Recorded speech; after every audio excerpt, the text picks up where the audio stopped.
pasukan kepada Lapor, apel gelar pasukan. Mulai. Selanjutnya, pasukan siap diperiksa.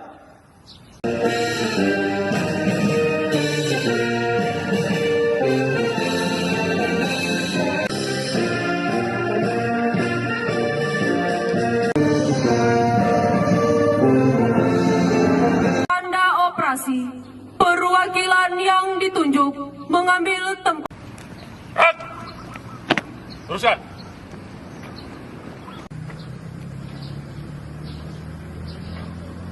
Assalamualaikum keberhasilan operasi ketupat 2023. Apel telah dilaksanakan. Laporan selesai.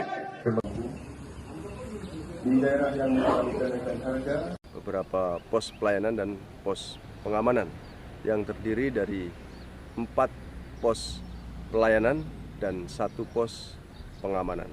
Untuk kedudukan ataupun posisi, yang pertama adalah di Gunung Meriah, Kecamatan Gunung Meriah, 1 pos.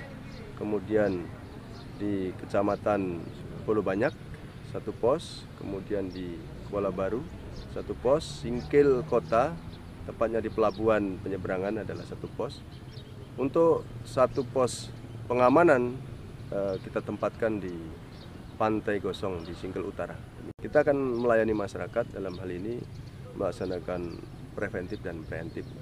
Untuk preventif kita sudah laksanakan berupa himbauan, kemudian dari media-media massa maupun media sosial, kemudian pemasangan spanduk, dan juga untuk pelaksanaan patroli KRYD sampai saat ini juga tetap kita laksanakan.